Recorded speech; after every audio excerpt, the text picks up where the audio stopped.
Boom, we're live. I think you just started the normal way.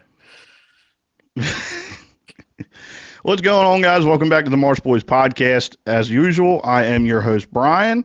I'm Ryan. Who are you? I'm Ryan, and that was false happiness. Oh, okay. Well, that's a little bit back to normal. Yeah. Real quick before we get into this, is going to be Ryan's pretty much going to lead this episode for the most part. It's going to be a little somber. Just get hmm ready for that. One little update: if you guys have not seen this video, is a video. I'm not saying it's going to be uploaded to Spotify right away, stuff like that. But this gives us an opportunity to test out, remote recording with guests and stuff like that. As long as everything goes right, this should be on YouTube Wednesday morning. Last update: every the podcast is going to come out on Wednesday mornings now. So if the video thing does take off, it's probably going to take a little while to download and everything like that. So it gives us a little more time to upload. Yeah. So Couple days lead Riley, time. Riley, do not text me on Tuesday mornings going, "Yo, bro, where's the podcast?" Actually, he'd probably leave me on red anyway. hmm Call me Kissy Boy. I'll stop. That's all I got, Ryan. If this can be as long as you want it to be, as short as you want it to be, I'm gonna let you take the reins. You're not gonna ask me. So, how's your week been? No, I'm not. Yeah. So last week you might have noticed I wasn't on the podcast. Uh, he had the the trapping one we were really looking forward to. I wanted to talk to the dude. I Just was in excited to case, do it. um, just a quick pause. If anybody wants to check his book out, Turning Feral, Yes. that's his book. Shameless plug with what I'm about to go into next. Um, I couldn't make it. My grandfather was hospitalized. He was 91 years old. Really healthy for his age. It's just his ticker gave out. We've been fighting through this. I think there was another podcast or two I missed because of this, because I went to Christiana or whatever it was to go see him if he needed anything and blah blah blah. So Monday on the way home, I'm supposed to be coming to his house. And he calls me on the way home and he said, I'm in Elmer Hospital. I said, okay. So we were talking about it. He's like, I think I had a heart attack. And he's been having heart problems. They couldn't get the meds right. He's not very good at taking meds the right way. Um, so I was calling him. I was laying on the couch in the front room all night waiting for him to get transferred to Christiana. And finally, it got late. I called him again. He said, "Don't worry about coming today." He said, "Come tomorrow when I'm in Christiana." I shouldn't have listened to him because he passed at 11 o'clock that night at 91 years old. So I kind of wanted to, I wanted to lead with the sadder stuff first because I kind of wanted to celebrate what he got to see almost a century of change. He was 9 years short of a century of change. And he was a big hunter and a big fisherman and a big trapper, and he learned from, apparently, I've heard the stories, he learned from my great grandfather, always have something on hand to sell because they were farmers. They grew up on the farm. And this is kind of funny, and it was under debate for a while until I just got my grandfather to straight up tell me. Abbott's Meadow, that's now owned by the state where a lot of people go hunting and whatnot, that whole property was our property. That was At our one point in time. farm at one point in time. That was the Sowers farm. And going through pictures, there's old, like the old 50s trucks with the wooden backs that says Sowers Farm, Salem, New Jersey. So you guys And not only just trapped, crabbed, and hunted and fished. You guys had a farm and everything. they lived off the land and probably bootleg too, but I'm still trying to find confirmation of that. So yeah, 1933. Um, I mean, he grew up during World War II, which is wild, and I believe it was either towards the tail end of World War II or the start of the Vietnam War. He was in the Air Force, and he wasn't flying planes or anything like that. He was up in Iceland for a big stint of it, controlling the radios and making sure the messages got through at all the times. It was like there's not too many people up there, and when I was going through certificates, there's like it was almost like a fraternity. Like they had certificates of like the people that were in Iceland, and my dad was telling me that it was closely related to. I guess there was a Freemason. There was a lot of Freemasons there actually, and one of the highest ones was actually stationed in Iceland with him. So there's a lot of stuff I'm finding like that he got from up there. But I didn't really want to talk too much about the being a soldier and stuff, but that's some context. I wanted to ask, does that correlate with the new old style radios he has? Oh, he loves them. What So, about maybe that's what correlates with the thermometers too? did you see the radio in the basement? I don't think you Yeah, actually looked at, you did see it. yeah, There the was one in the corner. he had one out here, he had one in the garage and one down there, and the one in the basement's the only one that survived. It has the knob you turn and the pin that goes to the frequency. Hmm. Yeah, he loved them. And you're gonna post the picture later. Yes. Yeah, when we upload this, And I'll post it. if you look on there, it was him as a kid in front of their trapping den. And I was digging around before the podcast. As I was going through stuff before, I found like one of their lists for the year of what they got. And and Colby, no offense, but it puts everybody that traps today to shame. The numbers that were up there. It's like hundreds of raccoons, hundreds of muskrats, like all like everything under the sun. I'm pretty sure I saw ermine. I'm not 100% sure about that though, because I can't read cursive that well. But Ermy? yeah, what the white weasels. Yeah. And it was insane the numbers that they did, but they did it as a job. They did it 24/7 all throughout trapping season. And they made a good amount of money off of doing it like that. So it was pretty much commercial. And when they weren't trapping, they were hunting.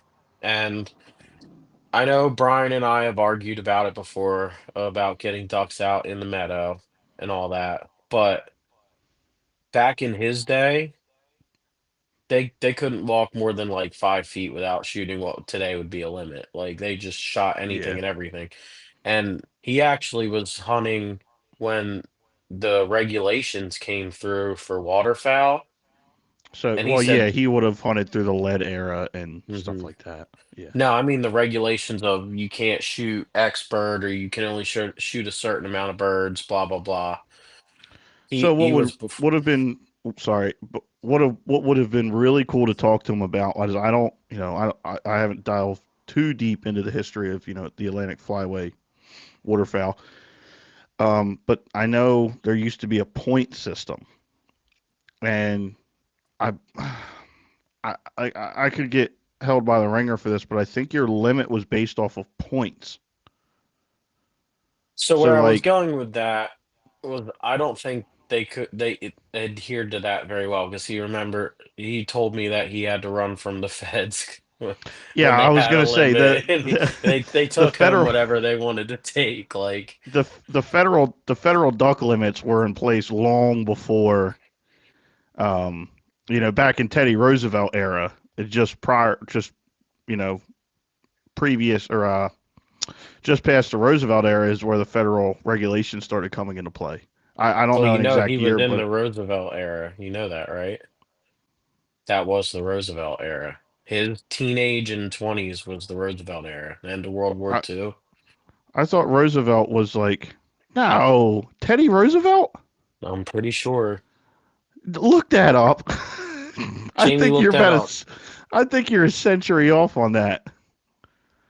I'm pretty sure Teddy Roosevelt was like the 1800s, dude. He died in 1919, so I guess it was 10 years before he was born, give or take. I'm not I actually got going to do I got that math. year tattooed on me. 1919. Yeah, that's the year my Papa Paulus was born. Damn, he was older than my grandpa. That's crazy. Well, he also passed away 20 some years ago. Yeah. But yeah, So now your grandpa grew up with regulations. they just didn't listen to him down Yeah, here. they were too hungry. Yeah. So they grew up through that, and I've been going through all kinds of stuff. Like I'm really finding a lot of the newer stuff. The older stuff is kind of either I haven't stumbled across it yet or it disintegrated in the dust. Not If you have 100%. something to hold up and show, let me know. Like I said, I'll maximize your screen so everybody can see it. That's just I let me was know. about to hold up the duck stamps. Go ahead. So Brian and I were talking, and this one is his favorite duck stamp. I think there's a few other stamps in here as well. This is the Oh Ross's yeah, Goose stamp. this What is it, 1978. 76? I think it's 1978. 1978. This is the Ross's stamp right here. Um, and I'm glad he kept a lot of the stamps because Let me see. they're really neat. Like this is 1981. Yeah, here's the one. This is the one from my dad, 1988, Hmm. and And I was it has showing the you all federal the duck stamp cards. on it. Yeah, I think this says 74, but it's the hold on. Canada Goose one. Yeah, that one's really cool too. I was gonna show them all, if you don't Okay. mind. Yeah, go ahead. Flip through the book with it like up on the screen. I'm taking them out because there's some hiding behind the other ones. Okay. Wood Duck was 1975. Um, I guess if you don't want me to waste all kinds of time, I don't have to show all of them. Go ahead. I'm sure there's a lot of viewers that I mean, I know it intrigues me a whole lot. I wouldn't Cinnamon see Teal why. was 1972. A cinnamon teal? Yeah, Yeah, there it check that is. out. That'd be a cool duck to go after one Um, day. You got to go way 84. out west. 84 is a widgeon. Look at you and your duck identification. It says it You've been on reading it. that book, haven't you? No, it says it on it. This is an NRA card. Yeah, I don't think I would show that anymore. Hmm. I What they're know his gonna do? firearms ID cards in there too. I'm not gonna show Definitely. that. Yeah, don't hold that up. 79 was the hooded merganser. Hmm. Sorry for everybody listening. We're getting a I history lesson here. apologize. Yeah, we are. So what I find really cool with the duck stamps and everything is that every year, no matter if it could be the same bird every year, they could do a pintail every year. Every single one is different because it's a hand drawn contest. Hmm. Like the dude, what was it, 2 years ago that tried to draw the shark with the rocket Yeah, booster and send it in? yeah. He got like one vote or something like that. I would have voted for it. That would have been awesome. All right, let's see one 80, more real cool one. I have two left actually. All right, perfect. The whistling duck is 87, We just had a whistling duck a few years ago too. and the I last have one it I have. somewhere. Oh, so I was going to talk about this too, and I'm kind of upset about it. This is a Okay. state stamp, and I think a few of the other ones I showed you were state stamps Hmm. as well. I wish they still did this. Yeah, This is strictly New Jersey's for 87. we used to have one. We used to have a tin one actually. No, there's a this rate. Come on, here is a blown up metal sign of the Ohio. What year is it? The 1985 Ohio State stamp. Hmm. Yeah, I don't. I re Dad got that from somewhere. I have no idea where. honestly. And knowing him as he was older, he was always knowledgeable about Mm, hunting and fishing and all that, but he didn't really practice it in my, conscious years. Like we found like 99 and 2000 hunting licenses, but I don't 2012. remember that. I don't even remember him trying to go in 2012. I don't even know why he got it. But he I didn't realize how into it he was at the time until going through this stuff. Like I thought he did it more recreationally, but he takes it just as serious as we took it. Yeah. And I wanted to share Eh, this too, here- because I'm pretty sure he carved this, and there's like 2 dozen of them downstairs. so And there's a whole lot of them. yeah, and they're all really old, and there's pellet holes in them. They've been hunted over.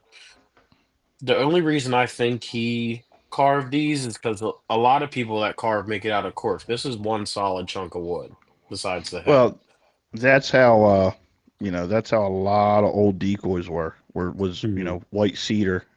That's the that's the ticket, I guess. Hmm. But And a little history lesson. So you might think that that's a black duck decoy. I think That it's an is any duck just decoy. that's exactly what it is. They would just use black decoys. I guess in the early morning, that's something you can get away with because the light's low. It No, just no, looks no. like a I mean, shadow silhouette of a duck.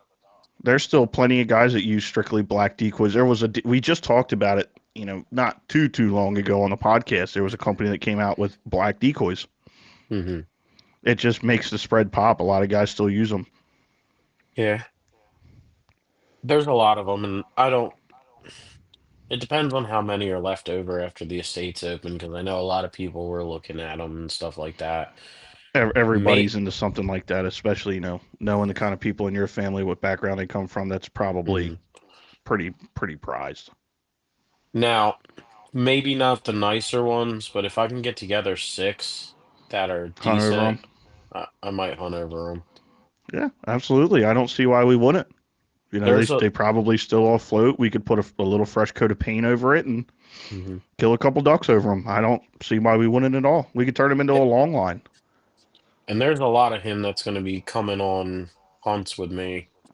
Yeah, And go this tell is them. very against Brian's opinion, but I Do you want to have do it it. with you in your hand? No. I'm okay. So I was gonna say I'll maximize because that's something would be really cool to show. But We go can ahead. add that to the picture you post later if you Yeah, wanted to do two or three pictures. I can send that one over too.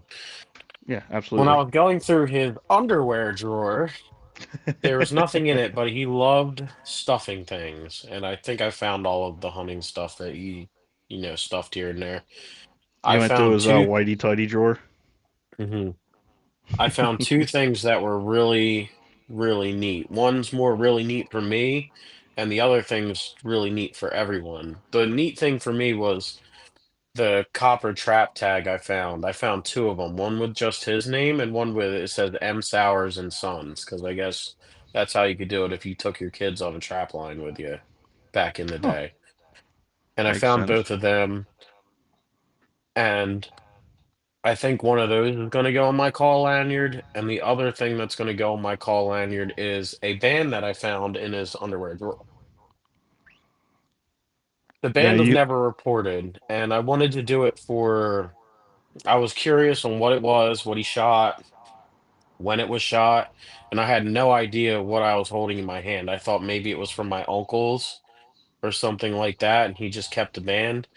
This was a black duck from 1970 where was it that was banded at? shot. It was banded in Ontario. Are you sure it was Ontario?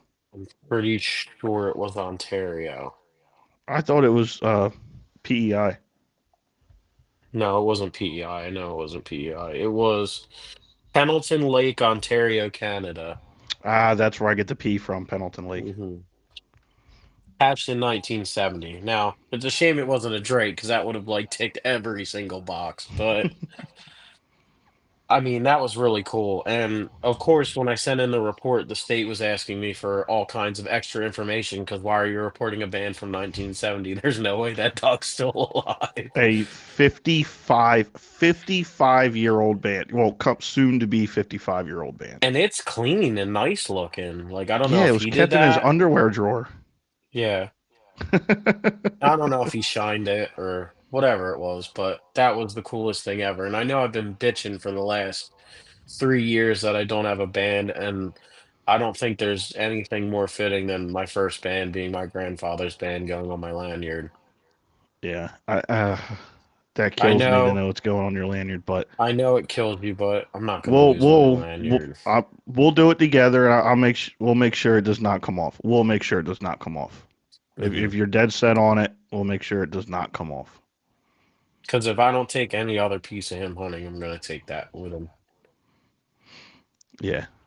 So And it's just it opens up to the imagination. Like you said, you're pretty sure you know where he shot it, and I tend to agree, but it's just I know it exactly has where to. he shot it. No, what I'm saying is it has to open up the imagination. He could have shot it out in Abbott's Meadow.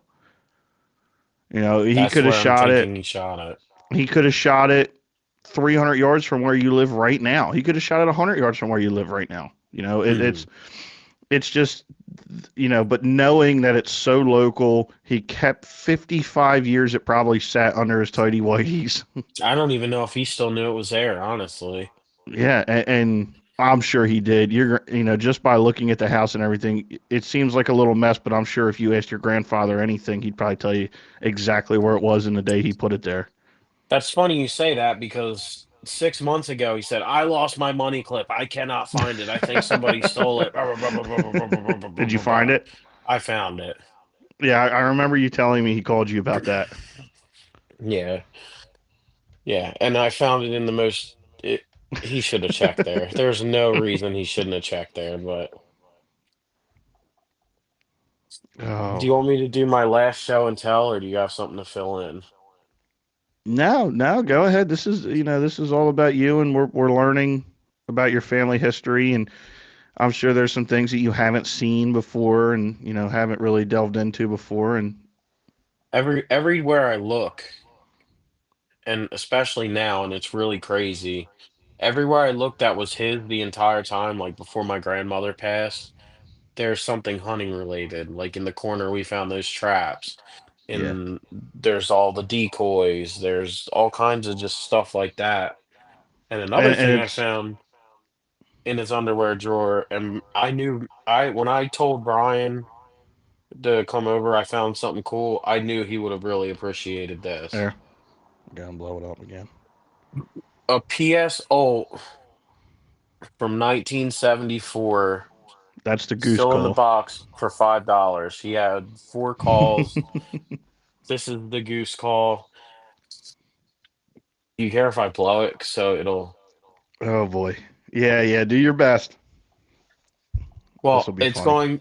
it's gonna show what I'm gonna try to say next is so it doesn't flick over like the calls we use now, which I thought was really weird. Like I was trying to Try get the read. try it again real quick, but not as loud. Yeah, I think it's just too sharp of a sound to get through. It doesn't go through. Yeah. It doesn't break over like the calls we use now, but apparently they worked really well. And I was talking to my dad. I said it was the best call of the era. He said, no, it wasn't the best call of the era. It was the only call of the era. Yeah, that would be your like first edition short read goose call. Hmm. And this is one of the duck calls too. I didn't bring all four in. Yeah. These are the ones you see on Marketplace for like $150 or more. That's an original PSO PS Salt. single. Yeah. And this one still has all the writing on it too. The other one doesn't. And they're like in perfect condition. Yeah, that was wild. I mean, and it shouldn't have been as shocking to see those come from him, but to see those calls in person, it's something, especially for somebody in our generation. There's 16-year-old kid running around that doesn't realize that was almost the beginning of duck calling. Not the beginning, but For what we they know kind of changed the now, game. Yeah, for produced duck calls, like for hunters, not like the hand carved in the basement somewhere, like this was the beginning. yeah, There was no absolutely. other brand, at least that I'm aware of. When I remember a couple years ago, I searched the oldest duck calls or whatever, and PS Ult was always the one that came up, and I don't remember seeing any other ones. I mean, I'm sure there's older, but there's none as memorable as PS Ult. Hmm. Everybody knows a PS Ult. There was, and the people that collect them go nuts over them. There's so many different ones. It's, I mean, I don't know specifics about it. There's red, blue, and the black and everything like that. But Hmm. what I didn't know is the goose calls. Yeah, and there I have two different models of those, which we really Yeah. got to get that other one back from my dad. I want to see what it sounds like. Well, he said that was a duck call that he had. It couldn't be because the empty box that's floating around is No, another goose call. because There's remember two I ducks and two geese. but remember I asked him yesterday and I said, "Oh, you have the other goose call?" And he goes, "No, no, the one I have is a duck call." Hmm. So maybe there's a fifth one floating around. I'll let you know if I find it. But so let me ask you this because I didn't get a chance to really ask you yesterday. I wanted to save a lot of the questions I had for recording tonight. Does seeing all this and you had made a comment earlier today about him watching you. Uh, does this change how you're going to go about hunting and trapping and fishing and stuff like that? Or not saying you're going to take it more seriously because you do take it serious. I think everybody's seen that your progression in the last 2.5 some odd years. But does it change the way you look at what you're doing, or have I you not even think thought about that? I think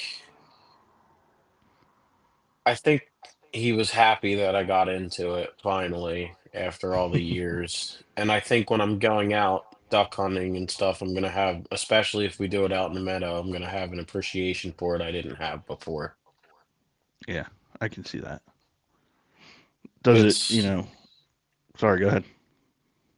it's a lot different realizing now how into it he was and how it kind of almost is hereditary that I fell into it eventually too. Like it's almost like I had to. It's Yeah, like yeah. everybody in the family's always done it. You just needed that little kickstart. I needed to get out of fucking college. Well, I mean, you did go squirrel hunting with, it's been years since, but you never shot anything, but you went out squirrel hunting with us a couple times. Hmm. It's different though. Water, I think waterfowl's gonna take on a whole new meaning for me in the next season, What especially about because trapping? Oh, sorry, go ahead. tra- Go ahead. No, no, no, go on your waterfowl deal. I'm not the most religious person. I don't know what to believe, but if there's the slightest inkling and possibility that he's looking down, I want to do him proud when I go waterfowl hunting because that meant as much to him as it means to me. Yeah, I appreciate that. I think everybody appreciates that. I think you're going to start to appreciate that. Hmm. And I've never been in a place where you're gonna be the next time you go duck hunting. And it's not like we went duck hunting last weekend and then this happened and it's the same old same. This is gonna sink in for a year before we go Hmm. hunting again, and you're gonna remember what you just said, and it's gonna hit you all at once, and you're gonna look Yeah. at it different. I've never been in a place to have that. I come from a line of hunters, but I've never been in a place you are right now with it. So I Yeah. think, we'll for once we'll have a different outlook on it and hopefully you start to see what I kind of see in the appreciation of not the kill but the hunt. Hmm. Yeah. So it'll be cool to watch that. It's gonna be crazy because now maybe not with turkey hunting because I don't think he ever really got into turkey Did you hunting, get my but text? We screwed up.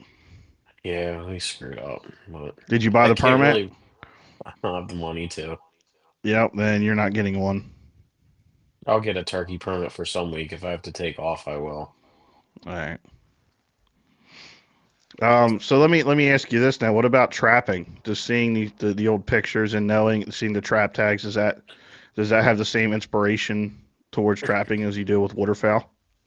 It does, and I have a lot of his equipment that he still had left over as well, and now a place to do it. Not Yeah, my junked out garage at my parents' house. stuffed up. Like I actually have room and time and a place to do it, and I don't think he got super into tanning, but I know he always fleshed them all out, and because he taught my uncles how to do that, and I Oh, think your I'm dad really was gonna telling stories about it. That was really cool. and I think I'm gonna really try for muskrats next year because that was their bread and butter. They made a living off of that in the wintertime. Yeah, And I know it's not the same now. Now it's just gonna be for us and not, to yeah, stay alive. yeah. I mean, But they yeah, just they're more decoration and remembrance than they are monetary. but if I can get a taste of the life you live doing this stuff, that's gonna be more to me than anything. I don't think it'll be hard. Yeah, I think there's, especially where you're at now, the opportunity's there. yeah. I'll just leave the boat in the wintertime and I can pop over and go after work every day. Just check There's on it. yeah, But no, I think you know, what'd you catch this year? One raccoon? yeah. I really dropped the I ball this year. think we'll see a difference next year in it. Yeah, we will. And not to say that, one raccoon's a bad thing. You did what you did when you could.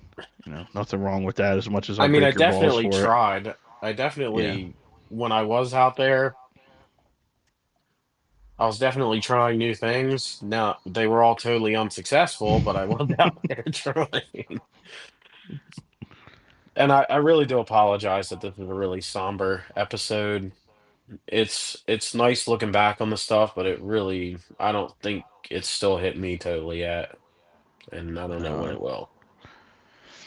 that's all right. Everybody processes things on their own time. I don't think anybody listening minds. I think people would be more intrigued, not to say that they're intrigued by, you know, sad events, but and not to say we're doing this for that reason, but I think this hits home with a lot more people than us talking about shooting some geese or catching a couple raccoons. This is Yeah. diving into our real personal lives and your real personal life, and it shows what upbringing you had. It shows where you come from. It shows what hopefully you continue to do.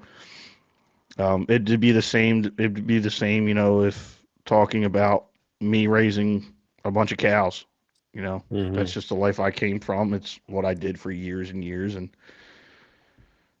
And I'm something always I'm gonna not into kick. now. But I mean, you'll get back into it though. yeah, knowing me, probably you're always gonna kick what? Do you remember what I said the Sunday Yeah, before? yeah, I know. I was gonna, because he sounded healthy on the phone, and I thought it was just gonna be like the last run in where they go in, they adjust his meds, he comes back out. I said, we're gonna take the podcast equipment down there and just secretly record him just so I can get it on video, and I'll never have that chance. And I'll probably always kick myself for that. Yeah, I'm choking a little bit too. Yeah, fuck you. No, yeah, that's and I think a lot of what I'm feeling comes from the one part of the family I did have. I'm very grateful that we had on the podcast like that, and it hurts a little bit knowing that you won't have that for this exact reason or that exact Hmm. moment. Um, all And I'm right, not gonna, yeah. let's